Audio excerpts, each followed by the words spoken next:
Muy buenas noches, gracias que anda por aquí, gracias Salvador. Aquí estamos a partir de hoy, todos los días, de lunes a viernes a las 9 de la noche. El gran tema de este día se convirtió, como ha venido pasando en las últimas semanas, pero ya cayó hoy con mayor intensidad, acabó siendo la UNAM. No solamente es pensar la UNAM, es pensar las instituciones de educación superior y particularmente las públicas. Lo que pasó, evidentemente, enoja al grueso de la comunidad universitaria, pero también tenemos que reconocer algo. La UNAM ha dejado de hacer algunas tareas y una de las tareas que ha dejado de hacer es que debe de hacer un gran esfuerzo por elevar el nivel de la educación política, particularmente, diría yo, donde está doliendo más el proceso educativo en la UNAM, que es precisamente en las prepas. Es difícil porque también la UNAM, usted y yo lo sabemos, se le ve con lupa. Pase lo que pase en la UNAM, todo mundo la voltea a ver. Y lo que pasó este día y en la mañana, como le contaremos ahora, tiene mucho que ver con eso que tenemos que pensar la UNAM.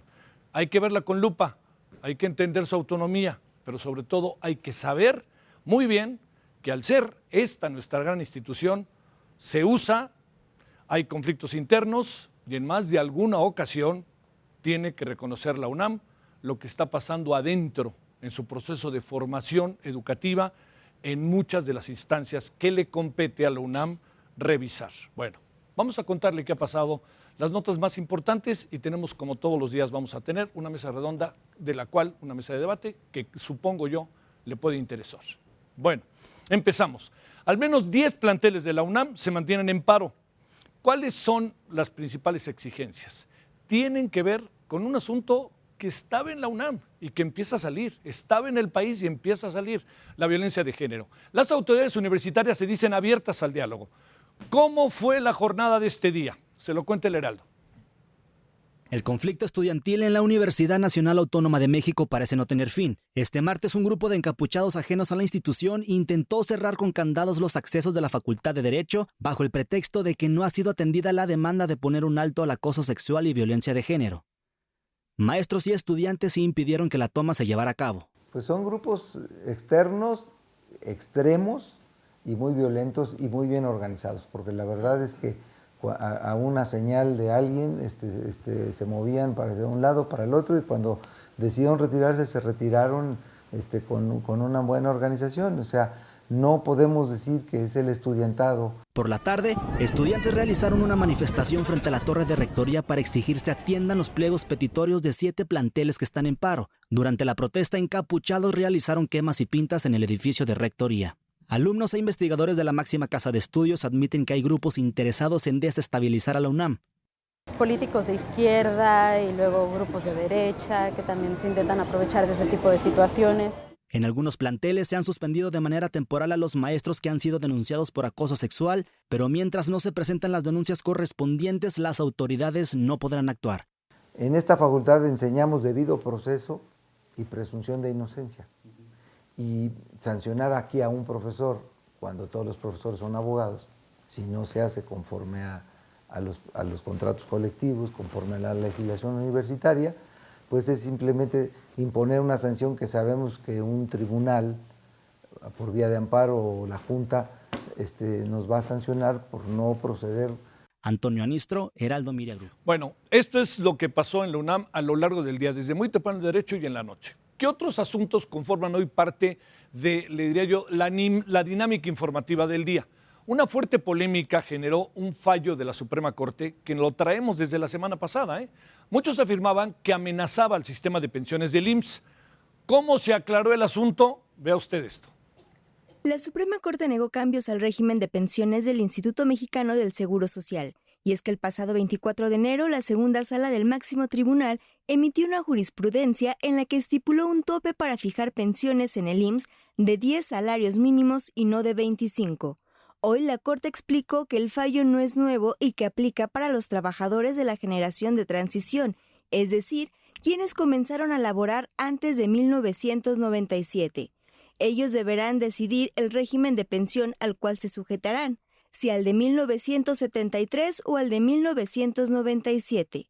Si es al de 1973, el tope aplicable a la pensión será 10 veces el salario mínimo, mientras que en el caso del de 1997 se fijará en 25 salarios mínimos hasta el límite de lo ahorrado en la Afore del Trabajador. El titular del IMSS, Zoé Robledo, explicó que se trata de un criterio dirigido a juzgadores y no a instituciones de salud. Nosotros vamos a seguir calculando las pensiones de las personas que están en este modelo de transición entre la ley del 73 y la ley del 97 en 25 salarios mínimos, como se ha hecho durante los últimos años. En nadie corre riesgo el monto de su pensión, no se rasura nada como encabezó ayer un medio, no hay recálculo tampoco, no hay disminución. Se calcula en 20 millones el número de personas pertenecientes a la generación de transición. Sin embargo, se estima que solo un 2% tienen derecho a pensiones mayores a 10 salarios mínimos, es decir, superiores a los 37,000 pesos mensuales. Mire, en medio, otro de los temas del día, en medio de este asunto de si crecer conviene, no conviene, si le debemos hacer caso a crecer o no, le voy a decir que hay algunos asuntos que están pesando y las agencias calificadoras y algunos analistas no están compartiendo la visión positiva que tiene el gobierno sobre el crecimiento para este año, porque el gobierno dijo que iba a crecer 2%, y hoy nos mandaron decir estas agencias que no va a ser 2%, sino 1%. Situaciones internas podrían dificultar el crecimiento del país. Así lo informaron analistas consultados por el Banco de México, quienes recortaron su pronóstico para el 2020 de 1.1 a 1%. Para los analistas, el principal factor que podría ser un obstáculo sería la gobernanza, seguido de las condiciones económicas internas y los problemas de inseguridad. En ese sentido, también hoy, la agencia calificadora Moody's recortó su estimación de crecimiento para este año a 1% desde un previo de 1.3%. Además, para evitar otra contracción económica, recomendó mantener el consumo privado estable, revertir el sentimiento empresarial negativo y que el gobierno ejerza un mayor gasto. Estas proyecciones están debajo del rango que la Secretaría de Hacienda ha estimado para 2020, ubicado entre 1.1 y 2.5%. La semana pasada, el INEGI informó que la economía del país se contrajo un 0.1% en 2019, su primer retroceso desde la crisis financiera del 2009. Heraldo Media Group.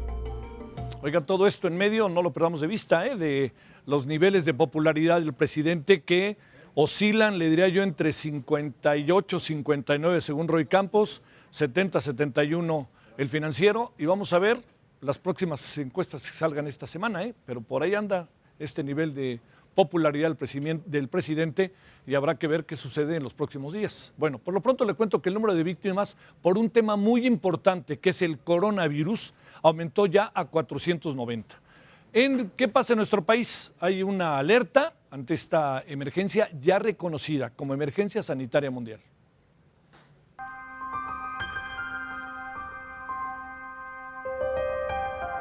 A pesar de acabar con la vida de casi 500 personas y de infectar más de 24,000 individuos, el coronavirus aún no es pandemia. De acuerdo con la Organización Mundial de la Salud, el virus está en una fase de epidemia que aún se puede controlar.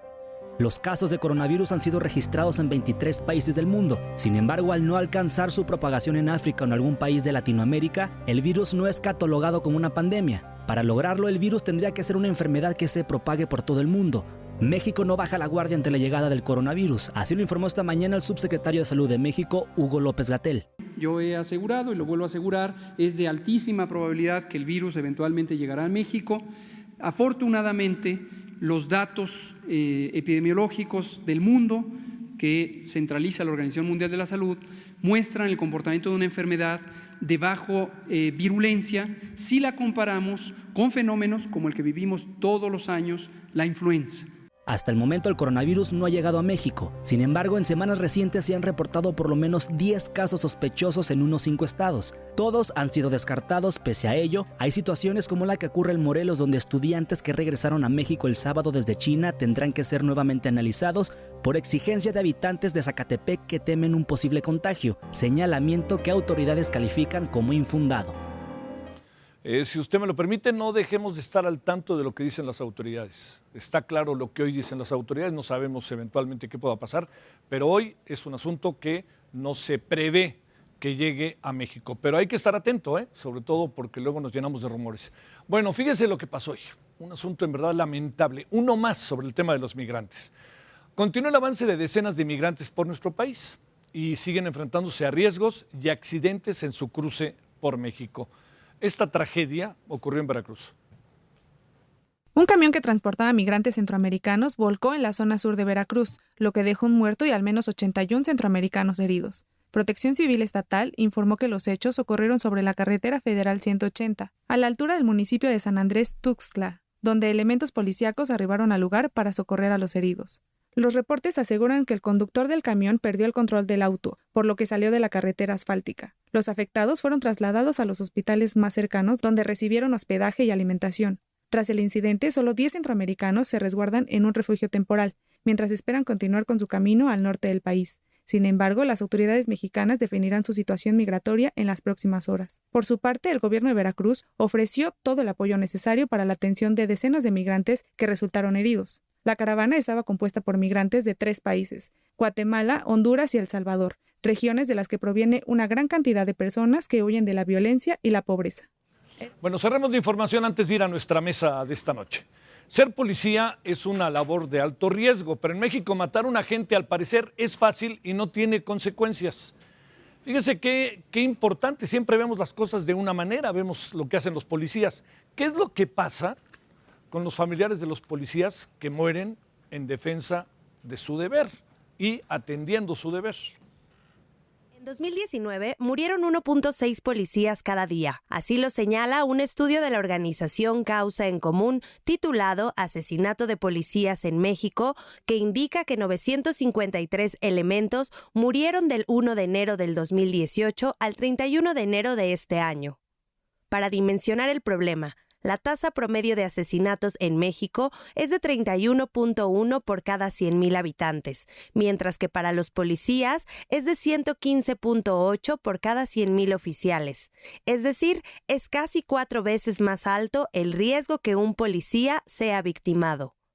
El 2018 fue el año más violento. La cifra de asesinatos de policías alcanzó los 452, mientras que en el primer mes del 2020 van al menos 55 casos. Los estados con mayor incidencia son Guanajuato, Estado de México, Guerrero, Chihuahua y Michoacán. La mayoría de los policías asesinados son preventivos, seguidos de los ministeriales, de tránsito y guardias penitenciarios. El salario de un policía en promedio asciende a los 10,000 pesos mensuales. Un informe del INEGI de 2017 estimó que en México hay unos 331,000 policías en estados y municipios. Bueno, vamos a nuestra mesa.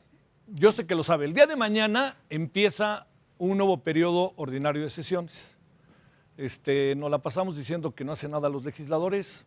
A ver, veamos qué es lo que van a discutir, qué es lo que tienen que discutir y cómo se van o no a poner de acuerdo.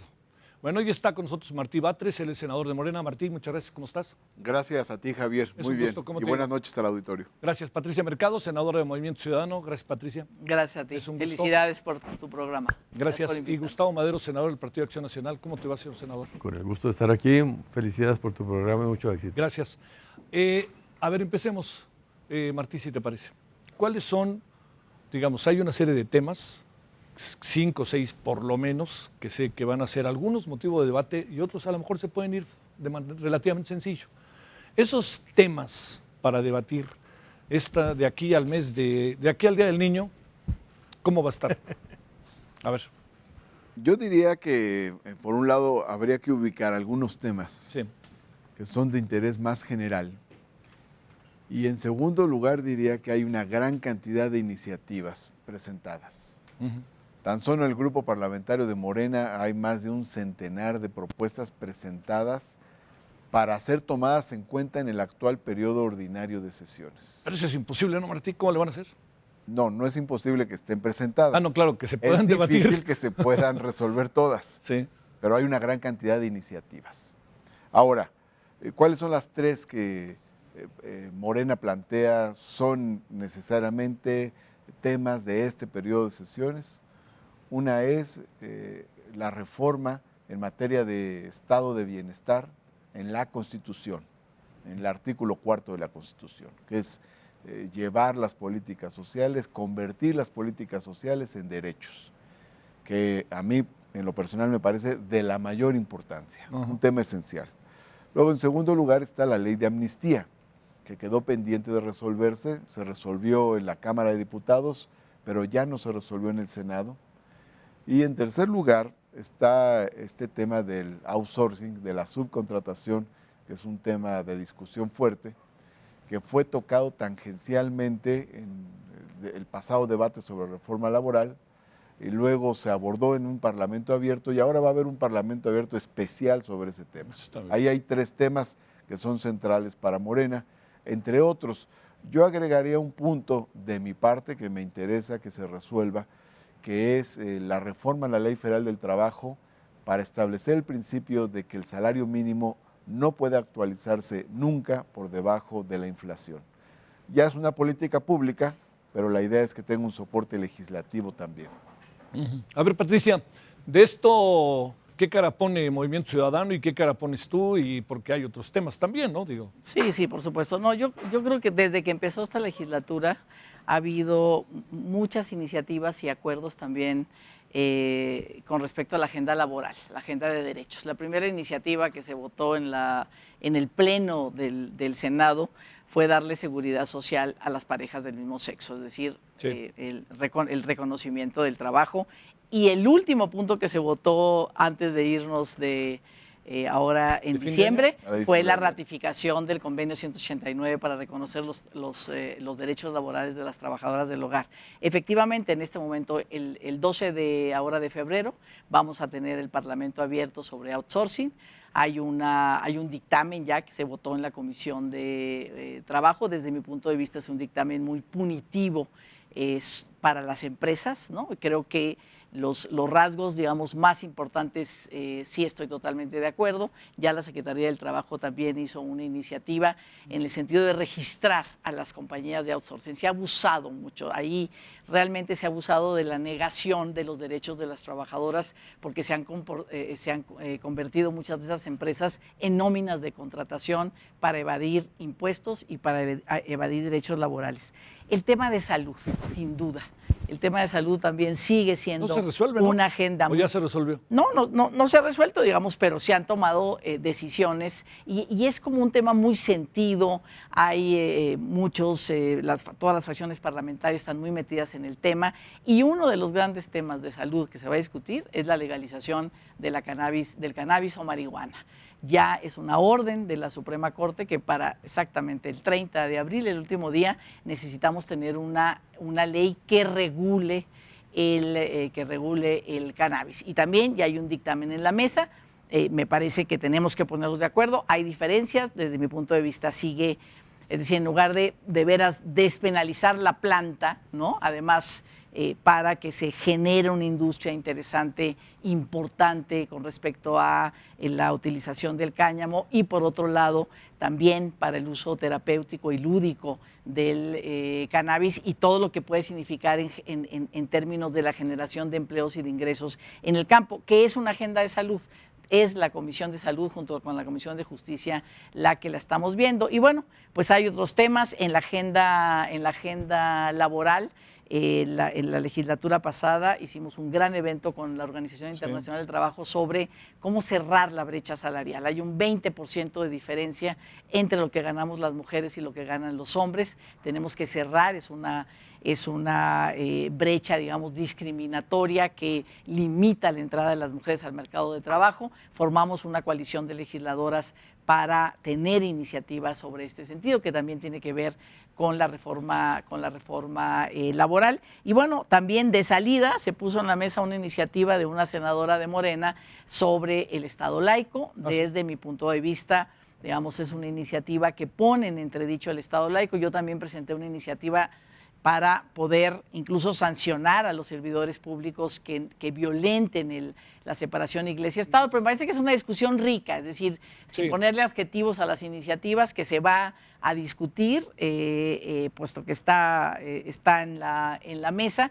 y eso tiene que ver con, digamos, cómo resolvamos este asunto que esperemos para bien y para mejor, pues significa una agenda de paz, una agenda de igualdad, una agenda de no discriminación, poder fortalecer el Estado laico en lugar de dar pasos atrás. Bueno, yo la dejaría ahí en este momento. A ver, antes me permite, senador, una preguntita.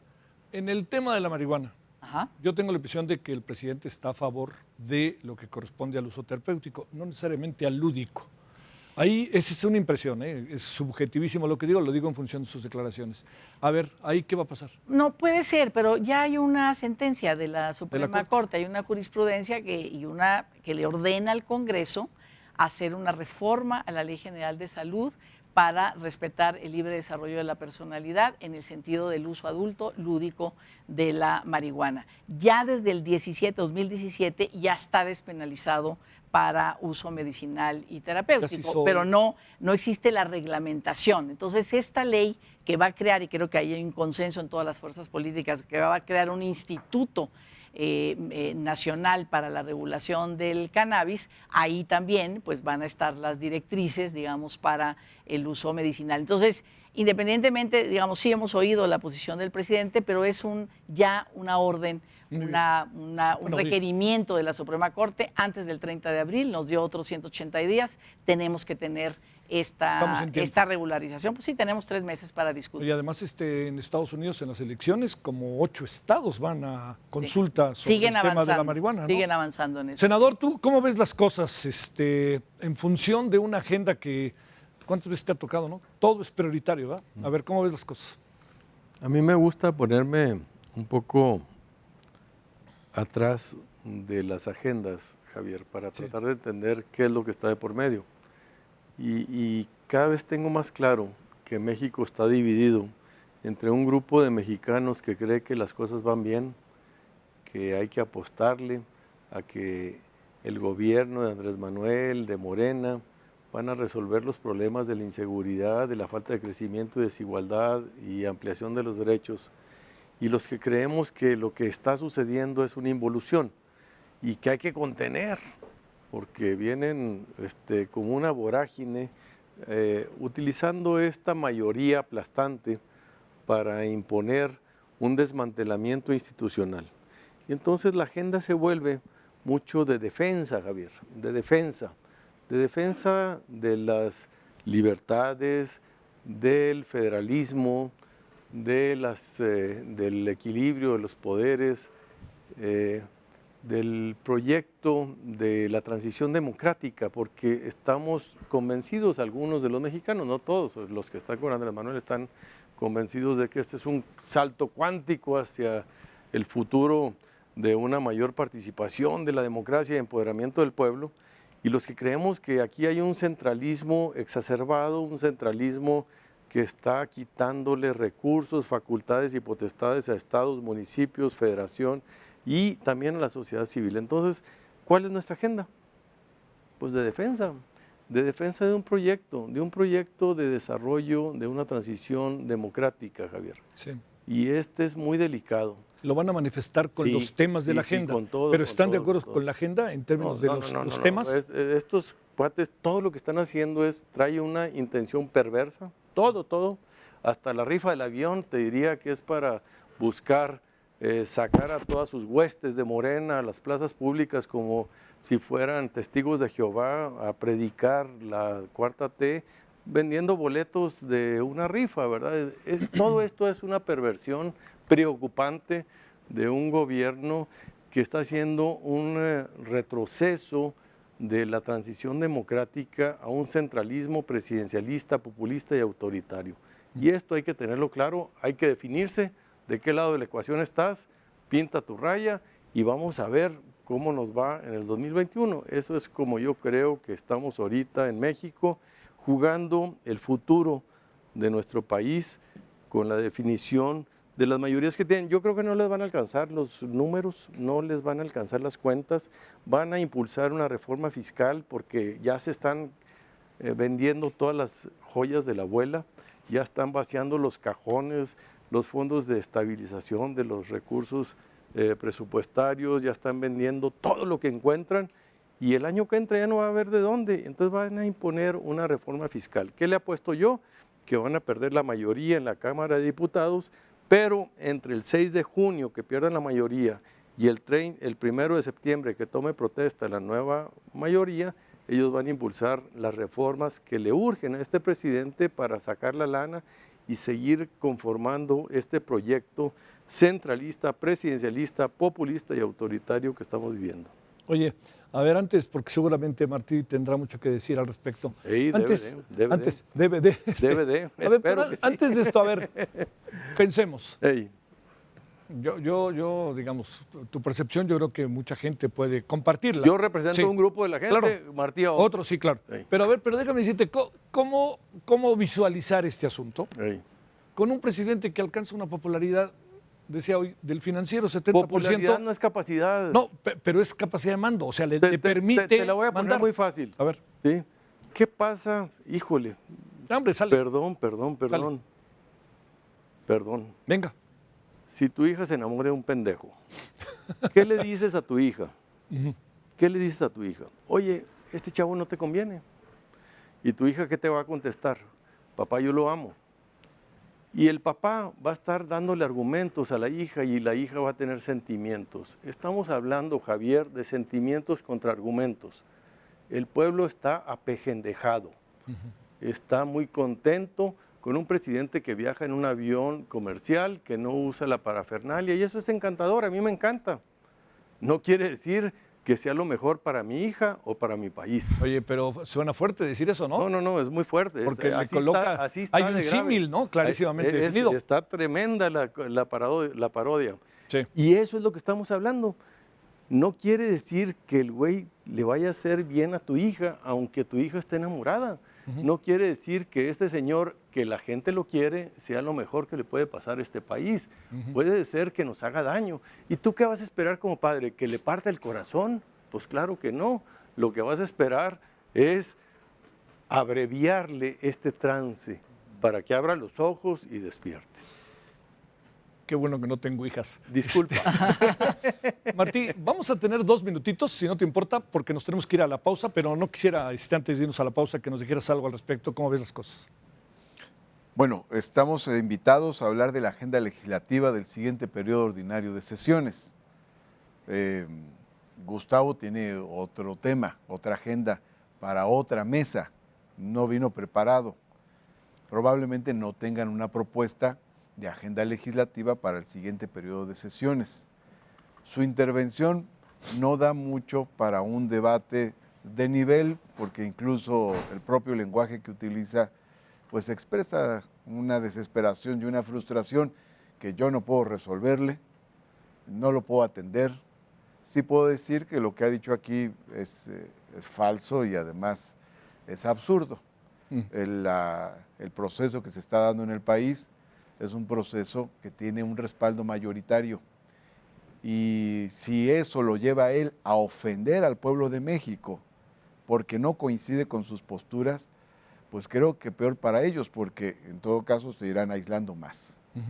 Hay un proceso político, la gente está de acuerdo con ese proceso político, ya era exigido desde hace tiempo, y este proceso político implica políticas públicas, decisiones de gobierno y también determinadas reformas legislativas que se van entrelazando. Desde el punto de vista de los recursos, es importante precisar que el gobierno ha tenido bastante estabilidad económica, no ha recurrido al endeudamiento, tampoco se ha recurrido al aumento de impuestos y aún así ha podido realizar su programa, sus decisiones, sus promesas electorales, las ha podido ir haciendo, digamos, de acuerdo a lo que ofreció en el proceso de campaña. Ahora, por otro lado, hay una parte de las transformaciones que corresponden al Congreso de la Unión. Las reformas las decide el Poder Legislativo. Y las reformas que se han decidido en el Poder Legislativo no las ha decidido solo Morena. Es decir, se han decidido en su inmensa mayoría por consenso. Más del 90% de las decisiones que se han tomado han sido por consenso. Quiere decir que esas decisiones son de Morena y son de otros grupos parlamentarios también. Son del Poder Legislativo. Ni siquiera podríamos decir son las decisiones de Morena.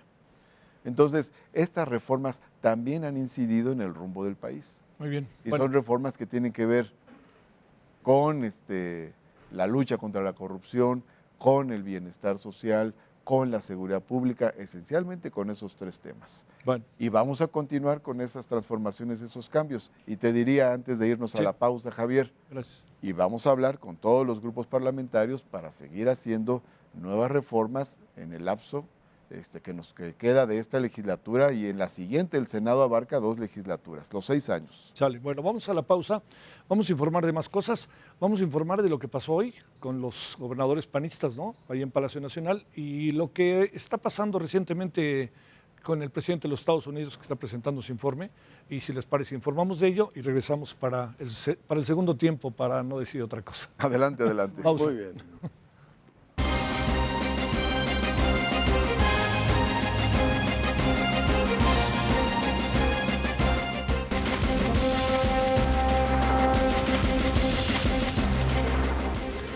Bueno, antes de continuar con la mesa, le cuento, los estados gobernados por el PAN, además de Nuevo León, siguen sin adherirse al INSABI.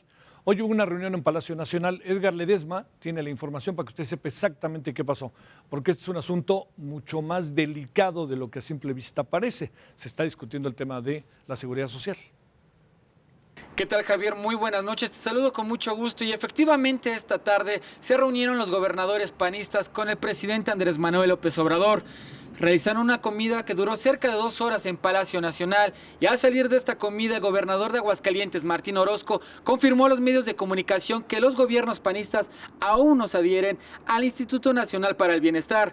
Señaló que hace falta ver el aspecto de las corridas financieras y que sería justamente este tema el que está deteniendo el que se adhieran o no a este nuevo instituto.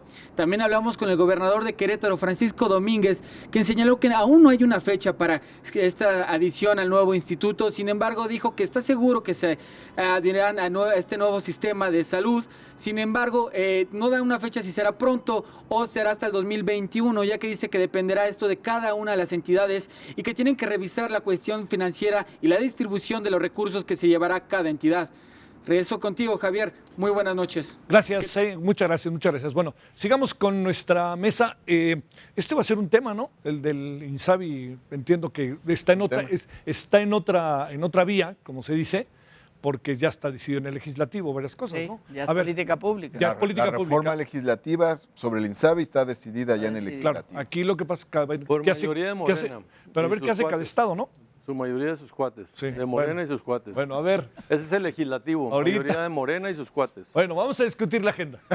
¿Sí? Discutimos. ¿O no? Es el legislativo. Bueno, Discutamos la agenda. No, yo quería entrar en la discusión, A ver, adelante, en Patricia. la discusión de legislativo. Gustavo. Yo Morena y sus creo, y esa me parece que es la posición de Movimiento Ciudadano, cuando le dice a la gente, al pueblo de México, no te equivocaste cuando votaste. O sea, yo no soy una defensora del status quo. Las cosas no estaban bien.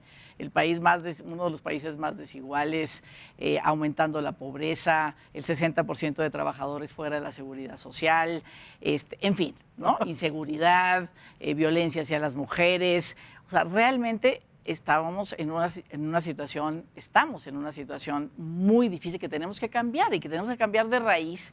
Por supuesto que en una democracia pues tendríamos que cambiar a partir de los acuerdos y a partir del entendimiento, y más nosotros estamos en un parlamento y tenemos que hablar y tenemos que construir los acuerdos desde ese lugar. Entonces me parece que hay algunas, como decía Martí, hay algunas iniciativas que hemos entrado todos en el consenso y han sido muy buenas. Yo, de veras, la agenda laboral me parece central. Durante 30 años le dejamos los derechos de los trabajadores al mercado y no funcionó, y tenemos una precariedad laboral terrible. Y así otro tipo de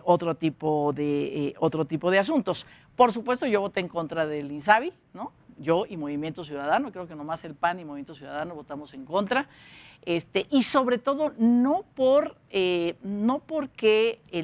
un sistema de salud universal, en el sentido de derechos universales, tendríamos que estar en contra. Por supuesto que hay que estar a favor de un sistema de salud universal, integral, que no sean los derechohabientes y los que no son derechohabientes, y tienes 2 servicios de salud, uno de mejor calidad, otro de peor calidad. ¿no? Los ciudadanos necesitan recibir la mejor calidad.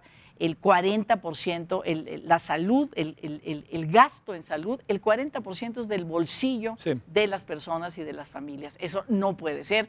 Con seguro popular o sin seguro popular era el 40% de desembolso de las familias. Entonces, ahora, la forma en la que se hace, que yo creo que por eso los gobernadores dicen, espérame, o sea, ¿cómo va a estar aquí el asunto? Te voy a entregar toda mi infraestructura de salud, la vas a centralizar. Claro, necesito que, ¿no? Necesitamos discutir mejor el tema, me parece que tienen razón. Es decir, ya que se hizo el INSABI y que la apuesta es una universalización de los servicios de salud, que es muy buena apuesta, pero necesitábamos un periodo de discusión, no es nomás como la destrucción de un momento para otro, porque corres muchos riesgos y finalmente la gente necesita ser atendida en la salud todos los días, independientemente de las políticas de un nuevo gobierno o de un viejo gobierno. Entonces me parece que no estaba bien este país, que la gente ahí, Gustavo, me parece que inteligentemente votó por un cambio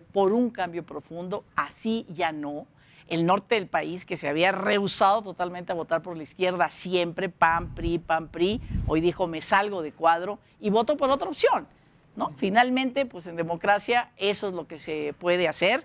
Y al votar por esa opción, no yo se gana espero, para siempre ni se pierde para siempre, ¿no? Ni se pierde para siempre. Y uno de los temas de agenda electoral, de agenda legislativa, precisamente la reforma electoral, ¿no? Me parece que ahí fortalecer a las instituciones democráticas, fortalecer al Instituto Nacional Electoral, todo lo que esto significa, me parece muy importante. Acaba de salir un desplegado que yo firmé, ¿no? En el sentido de decir, a ver, a esta nueva mayoría, ¿no? Esta nueva mayoría política, Morena y su gobierno, ¿sabes qué? No se vale que cambies las reglas con las cuales tú llegaste. Vamos a jugar con las mismas reglas en el 21 y en el 24, no las cambies, ¿no? Para que realmente el juego pueda ser un juego parejo en ese. A ver, déjame hacerte una pregunta, Patricia, antes de que concluyas. La agenda que está hoy expuesta, ¿es una agenda de consenso o no? ¿Sí? ¿Tú estás de acuerdo con esa agenda? No. ¿O faltarían cosas como se propuso? Sí, claro. Sí, porque... sí, pero digamos en general la agenda, o sea, hoy a mediodía hubo una reunión de la Junta de Coordinación Política, estuve y más o menos, digamos, es una agenda. Hay 2,000 iniciativas. Morena es la que pone el tono y el tiempo y todo, hombre. No necesariamente, o sea, no necesariamente construimos una reforma constitucional para garantizar el derecho a la movilidad y la seguridad vial, ¿no? Que fue una agenda que vino desde las organizaciones de la sociedad civil. Es verdad, la agenda de Morena pesa porque es la agenda de esa mayoría, ¿no? Pero que finalmente todos los demás, pues, ponemos una agenda en la mesa. Diría con toda razón Morena. Clásico. Sí, diría con toda razón Morena. No voy a interpretarlos, ¿no? Pero diría, oye, ¿y cómo le hacían antes? Era lo mismo, pero ustedes imponían la agenda. Ahora somos nosotros mayoría. Te lo explico muy fácil. Sí, pero el presidente Andrés Manuel ganó con el 53% de los votos. Los diputados de Morena con el 43%. Explícame cómo hoy tienen el 66% de los votos. Esa es una cuestión que tenemos que... A ver, aguas. Ese sé que es un tema a discutir. No me digas que la gente votó el 66% para darle a Morena el 66% de los votos, mayoría calificada. Es falso. Es falso. Para eso necesitamos la reforma electoral. Lo que dice Patricia tiene razón, la gente quería un cambio. La pregunta no es si quería un cambio, si estamos avanzando o retrocediendo. Yo creo y estoy seguro que estamos retrocediendo en los derechos, en la economía, en la seguridad, en la violencia de las mujeres. En todos estos temas estamos retrocediendo. Y hay gente que cree que vamos bien, pues está suave. El chiste es que nos definamos y que no haya indefinidos, que no haya gente que no tome partido. Porque el futuro de este país se va a decidir en el 2021.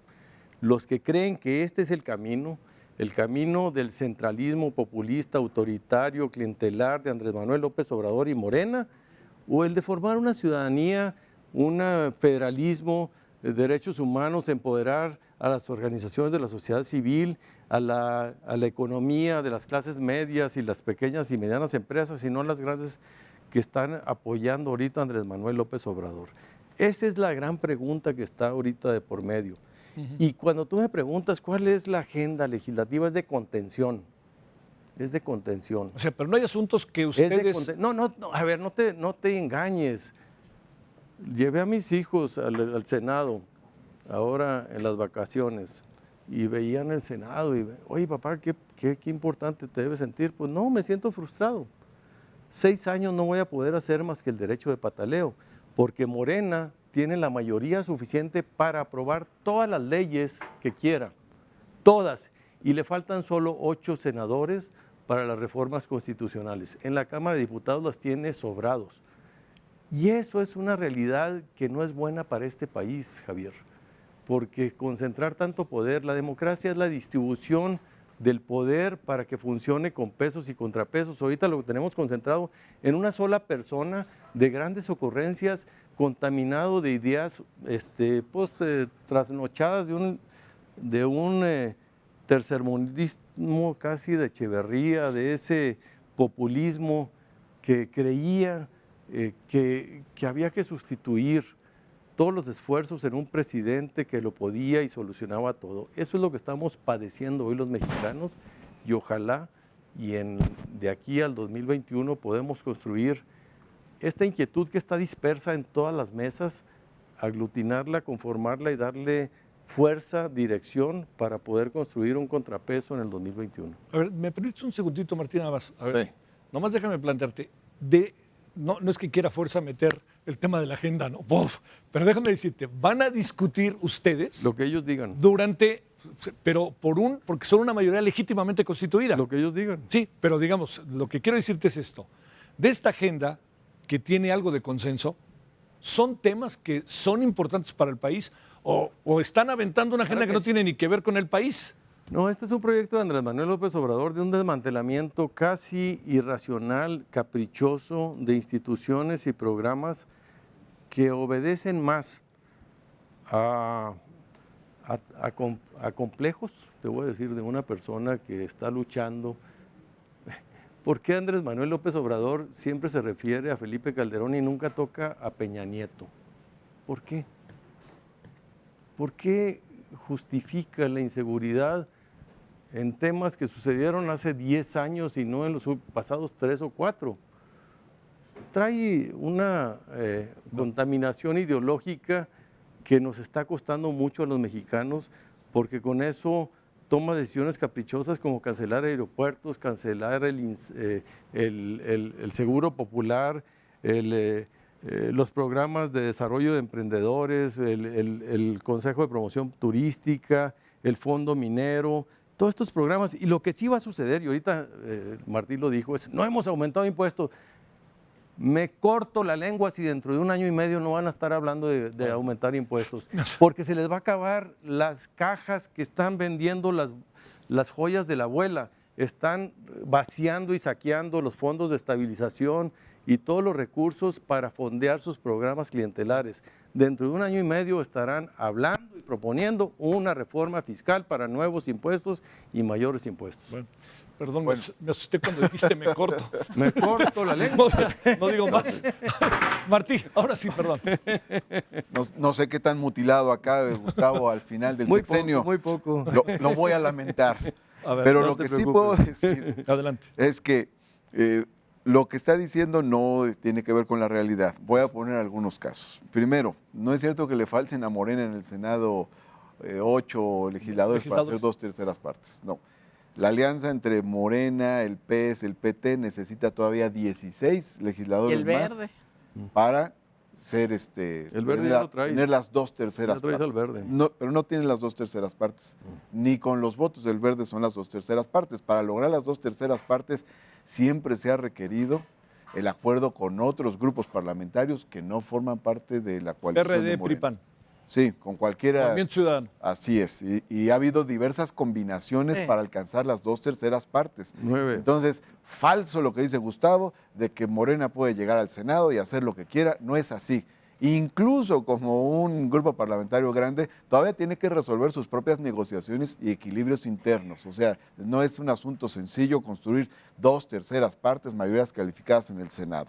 Entonces, cada decisión de 2/3 partes, de reformas constitucionales o de otro tipo de decisiones fundamentales, han pasado necesariamente por consensos. Muchos de estos han sido decisiones unánimes, Javier. y muchas han sido temas que se han recogido de la sociedad. O sea, ha habido una agenda del presidente, sí, como en todos los sexenios hay una agenda del presidente, es una agenda muy importante, pero también ha habido agenda que ha surgido del Senado y agenda, como bien lo dijo Pati, puso un ejemplo, que ha surgido de sociedad civil. Aquí aprobamos, por ejemplo, el tema de la paridad, no fue iniciativa del presidente. La paridad de género partió de varias iniciativas presentadas, entre otras por legisladoras del PAN, de Morena y de otras fuerzas políticas. Por ejemplo, el de representación igualitaria de mujeres y hombres en todos los órganos del Estado. Para poner un ejemplo.